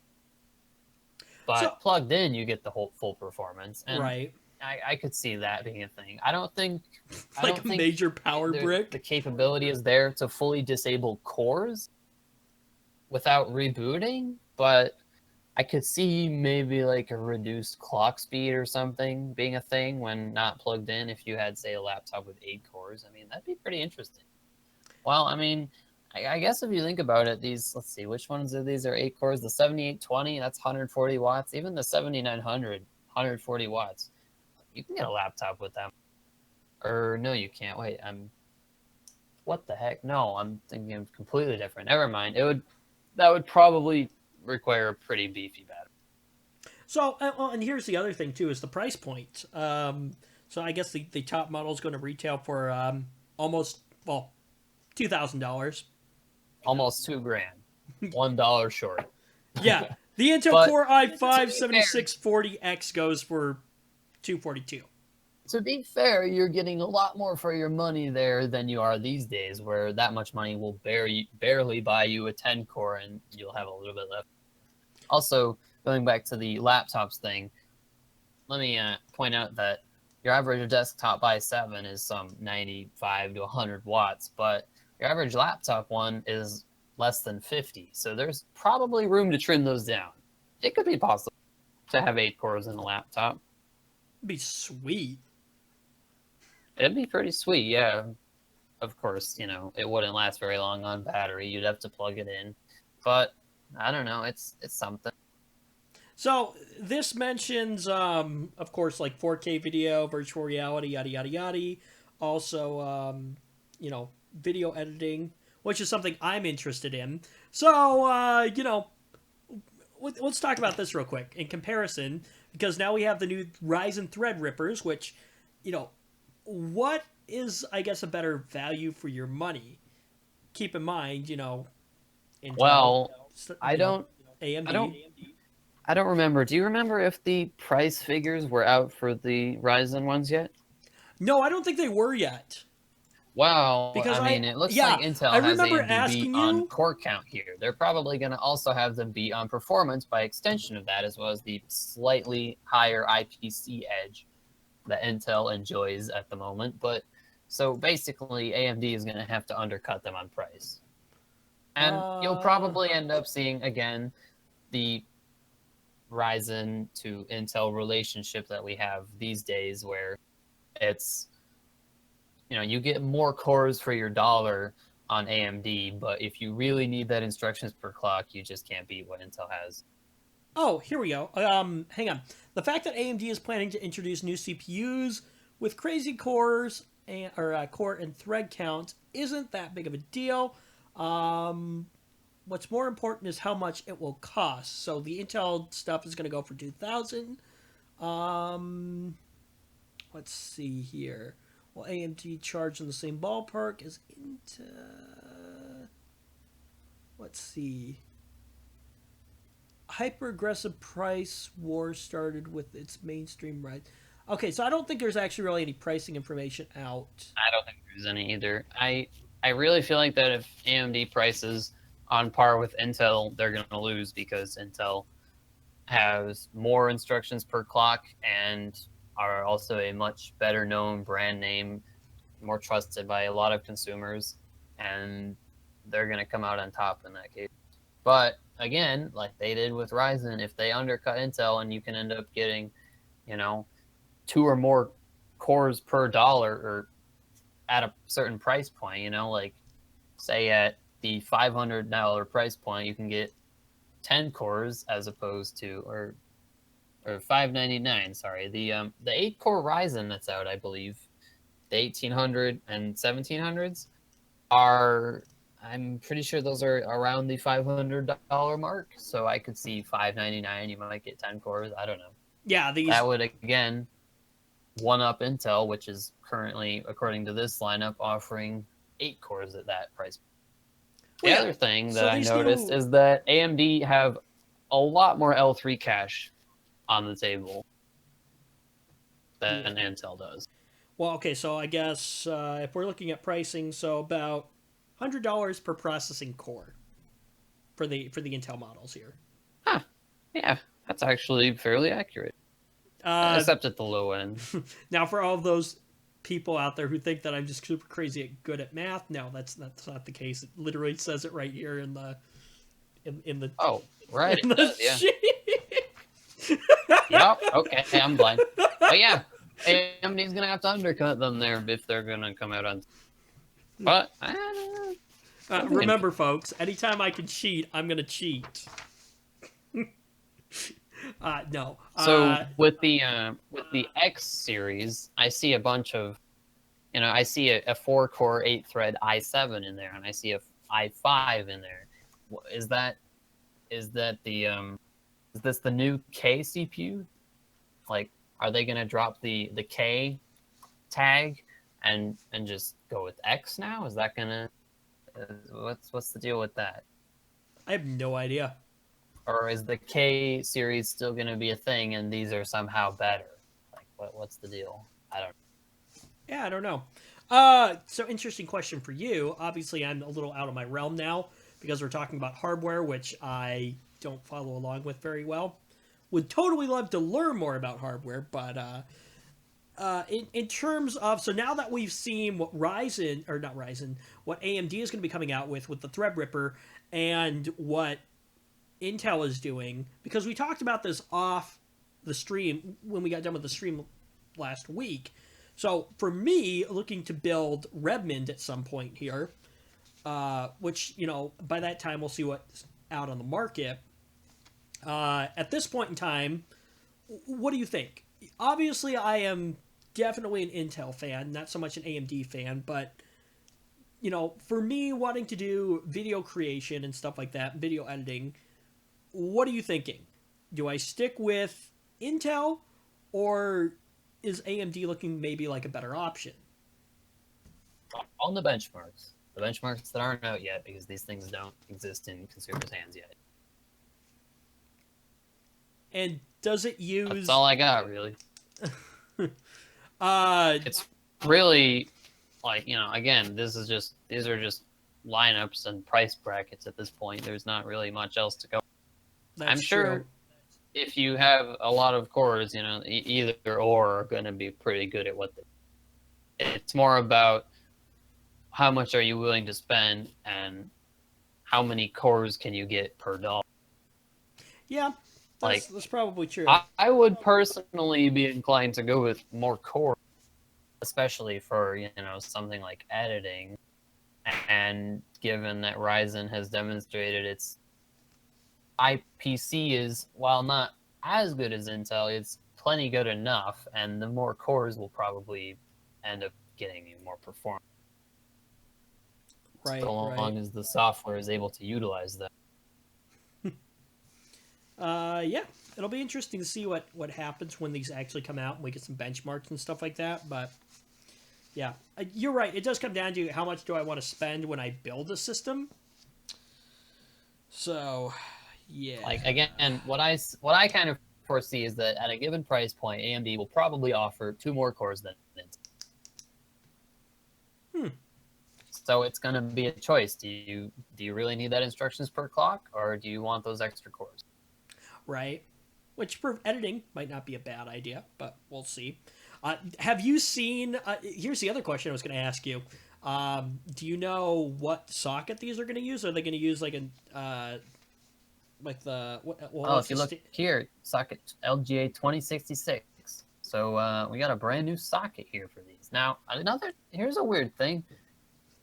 The basic i5 and i7 quad core variants, no, these have a new socket too. Is Intel going to transition to a new socket now? Ooh, that's an Even though they interesting just question. did that with Skylake? Like what's going on with this? Sort of hints to me that maybe the regular models aren't going away and these are just going to be tacked on with a new socket. But at the same time, if the regular models like, the K series aren't going away, why do we need another pair of quad core models on this new socket? What's this new socket going to do for you? Why do they even need to be on a new socket? Like what's going on with that?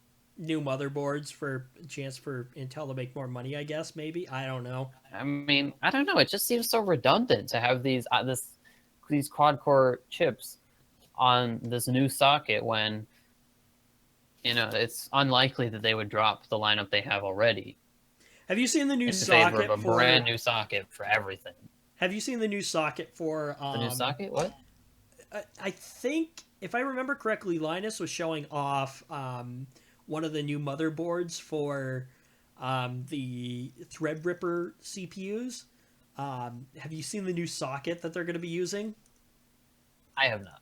So I'm it sure it is looks quite like large. it's huge. It's like literally like the way Linus described it. It looks kind of like a dual socket CPU. Like it's like that big. Oh, that reminds me of a photo I saw one time. It kind of had it kind of had a sort of hole in the middle, a lack of pins in the middle, but there was 2 big clusters on the side of pins. It was an Intel socket though, and it was a over 3,000 pin socket. Wow. For I think that was it was a potential candidate for the possible Skylake E lineup. I don't know, something like that. But then again, if Skylake E is ever going to be a thing, then what's this doing here? Is this going to be the new Extreme Edition for Intel? I sort of see it as being that. I don't know. Yeah, I'm not quite sure, but no, it looked pretty massive, like the socket that I saw, and Linus described it as being very fragile, and it comes with a screwdriver because there's like a screw that you have to screw down for it or something like that. This is 2066, so that's probably comparable in size to what X99 is these. Yeah. Um, no, it looked incredibly crazy, but let me see. I don't know if let's see here. Oh, and then apparently there's a huge Corsair case too that's massive. It's half the size of Linus. Because that's a thing, I guess. I don't know why. So, holy mackerel! You're not going to be able to see. Oh, You're not going to be I'm able to on see Google this. Images right now. I'm looking at it. Possibly. I don't know. I don't know if this is. Yeah, you're not going to be able to see this in the video here or in the stream, but the thing takes up and I don't know how big this board is, but it takes up half the board almost. It looks like a small board. At least the one I'm looking at. So, I don't know. Yeah, it'll be It's interesting. definitely going to be bigger than what we've got now. That's for sure. Yeah. Well, it make it easier to get in there, though. I don't. Yeah. Start making innuendos here. No, I'm just kidding. Um, so, anyway, that'll be interesting to see. No, I can't wait for some benchmarks to come out, and we'll see, how they compare and stuff like that. Obviously, we will not be doing our own testing because, yeah, companies aren't willing to send us stuff yet. So sad. So sad. Yeah, Intel, we need you to send us one of your new CPUs, please. Preferably the 7980XE. Yeah, Asus, we need a new motherboard. Yeah. Actually, Yeah, we'll need one of those too. Well, we'll need two of them because we'll need one for Ryzen, or yeah, the Threadripper stuff. Ah, true, yep.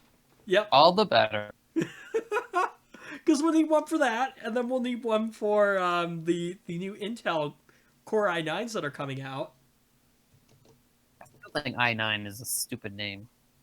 Yeah. So what sounds wrong? What happened to the i8? I mean, I guess you could ask the same question of the i4s and the i6. Oh, so those don't exist either? Wait, what? Core i4 and Wait, the Core i... What? What don't exist? I said, I suppose you could ask the same of the Core i4s and i6s. Those don't exist either. What happened to those? Why do we have 357? And what happened to the other one? Okay, so apparently... They probably just wanted to keep up the trend. So apparently Intel doesn't like even numbers then? Is that what it is? Who knows? When they name their stuff? Yeah, who does know? It'll be interesting, but yeah.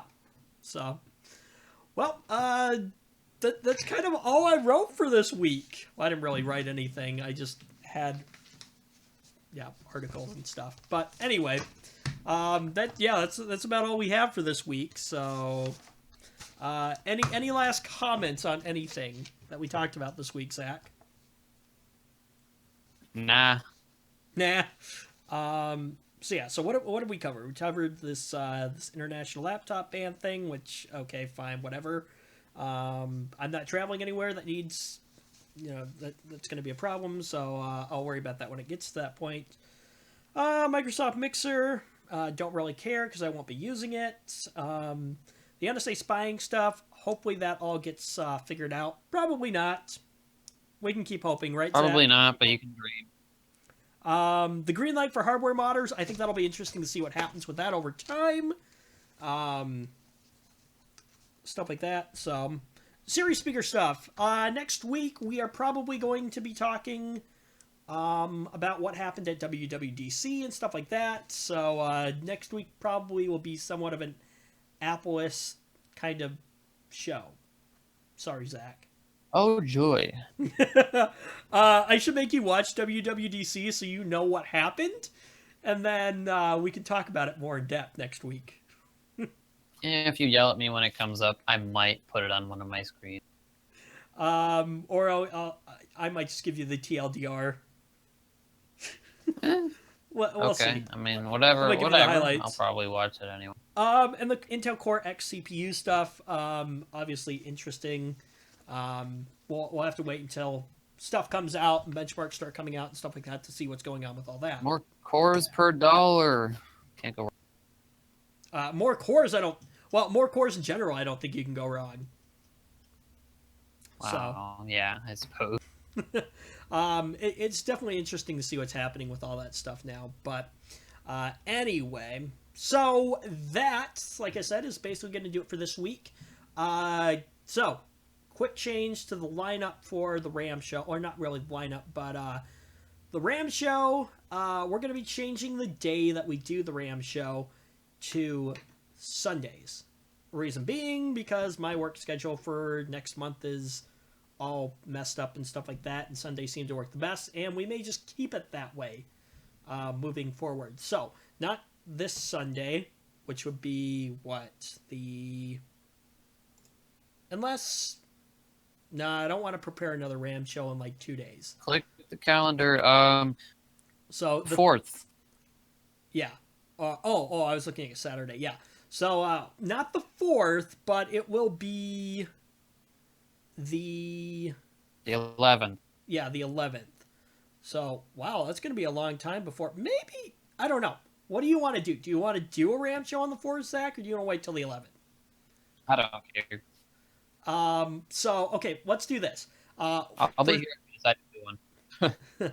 For sure, we'll have one on the 11th. We may have an impromptu one on the 4th. We'll see if I want to prepare more content for.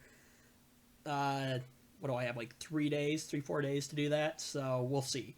But yeah, so Sundays, we'll be keeping it at the exact same time, 5 o'clock, and of course, you guys know the place right here on our YouTube channel. So what I'm going to do, I'm going to put all the topics in the form. If you want to go over there and comment on anything, or of course down in the comment section below as well. If you liked the video, thumbs up please. If you didn't, thumbs down. And if you really like the content, go ahead and subscribe to the channel because we totally love that. I think if I decide to not be lazy, new video on what to do with old hard drives will be coming out soon. I've got some fun stuff with that. And we might even take apart an old hard drive that's not working. And there's some fun projects you can do with that. Yeah. Anyway, like I said, that's going to do it for this week. And we will see you next week right here on The RAM Show.